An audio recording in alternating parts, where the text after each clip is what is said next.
since the 1993 team made a visit here to Akron, we were able to come full circle, have a little redemption for them and get one step further because we have so much respect for that team. Those girls are amazing. They keep in contact with us. They were some of our biggest supporters during this tournament run. So when we say Falcon family, you saw the community support, you saw the school system support. We had so many teachers, principals, administrators here. And above all, these young ladies played their hearts out for each other. And no, it didn't go perfect. That's for sure. No state title game would ever go perfect like that. But they made it perfect by the way they treated each other, by the way they kept their energy up, and they're state champions. Coach, just talk about Kylie. I mean, only a freshman, 2 RBIs in one of the biggest games in their lives. Well, you look at junior, sophomore, freshman, we're a pretty young team, and a lot of girls are coming back. And our senior leadership was great, but wow. Kylie came to play today. She put it all together. She's a big playmaker. We know that. We knew that all season long. I mean, she's a 3-sport letter winner, and she's probably one of the more dynamic athletes at Fitch High School. And you know what? Big players come out in big moments, and wow, Kylie came out big. Sydnie, they really made you kind of earn that last out at the end. There was a couple of, you thought you had the stride, kind of premature celebration. You had to kind of compose yourself, go back and get what's kind of going through your mind there. And you also, I think, had a moment to speak with your pitching coach, Coach Bowden. What did she say to you? How did you kind of study yourself down to get that last strike for the strike out? Pretty much what I was doing was I was putting it in the zone, so no matter what, either they'd swing and miss, it'd be a cold strike, or my defense would be behind me to get the ball. Ayla, like the moment you stepped off the bag when you hit that, it looked like you knew that it was going clear in the fence. You pointed straight to the outfield and just took off running. How did that feel to see that finally, get over and give you guys the lead? It felt great knowing that I was put in that situation for my team. Their energy really built me up, and off the bat I knew that ball was gone. Coach, can you just speak a little bit to the dominance in the circle in this not only just season, but this postseason run especially that Sydnie has put together? It's nothing short of just, I would say, a record-breaking performance, time and time again. Whether she's getting only 17 strikeouts, or, and I say that in jest, or she's getting 10 and she trusts her defense behind her to make plays. And wow, this whole tournament run, the defense was behind her, and that just gives her the confidence that she needs. And you talk about her being 16 years old, what maturity, what poise. Credit to her mom and dad for bringing her up right. She has a wonderful younger sister. Ayla has a wonderful younger sister, and they're going to be in the program shortly. And it's just wonderful families make wonderful teammates, and that's what we can be said. But Sydnie in the circle, there's no better competitor. She's ready to go at a moment's notice and not afraid of a big moment.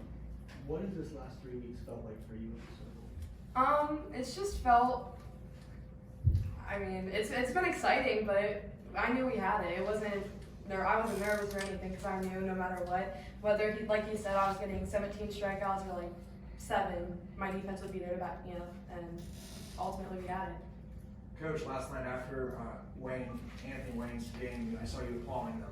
Did you want to play them today? At this point, everybody is top notch. Everybody is great. Did I feel that we had a specific advantage over them? No. It's just congratulating great play. And everyone in the softball community builds each other up. We support the coaches because we know what we all go through. Players support each other because they know what they go through with the travel schedule and training. So there's so much respect between teams and coaches. It's amazing.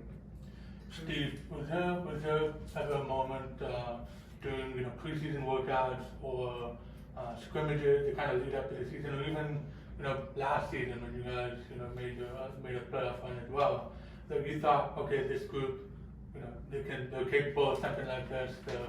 This is something that we can make a reality. Honestly, it started in September in the weight room.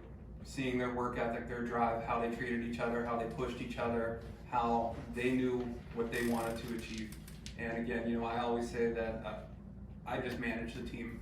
I do small things, but they're the ones that keep the team together. They're the ones that make the plays, and we give them so much ownership over this team that a lot of the things that you saw today, whether it was base running or on the plate, they call a lot of their own game because we trust them that much. Kylie, what's it feel like as a freshman in this situation, step to the plate and know that your teammates have the trust in you to come through? They were really supportive of me, and they're always cheering me on, so like their momentum getting me up to go to bat, it's really like fun me going, I was like focused the whole time to bat, and I knew I had to look for my pitch to hit, and if I got on base, I know it's like, everybody will start to hit, and that's how we get runs and score. Coach, fifth inning ends. You're half of the fifth ends with you guys putting 4 runs on the board. You come across the diamond and you're trying to pump up the crowd a little bit. What emotions are going through you at that point? We hit and exceeded the number that I knew that we wanted to get. You know, we had the number 3 in our head all postseason to know that if we scored 3 runs, it's I would take those odds 100% of the time in Vegas if somebody gave me that bet because of how they play and just how they keep attacking. So when we had that big inning with our defense, with Sid, with McKenna behind the plate, I had a very confident feeling. Steve, this is kind of maybe a broad general question, but I mean, this is the first state championship for Fitch in any sport for a while now. Just put into perspective, you know, what you guys have been able to accomplish this year and, you know, to get to this point and, you know, what is kind of the future hold. You talked about how you have a young core coming back and how you guys can continue to build on that. Everything starts with having high standards, and we ask a lot of these young people. We ask them to train in the weight room 3-4 times a week in the off season, and those aren't fun workouts. You know, we were pushing some major heavy weight and we really work them hard, and then they have open gyms, they have their hitting coaches, they have their pitching coaches, they have fall, winter. So what they do is nothing short of spectacular, and we want to honor those kids every time, and that's why all credit to them because, wow, they put in the work to make it happen. Our seniors set the standard of what we should be, and now it's their job to carry it into next year again, and you know, next year's a complete new team.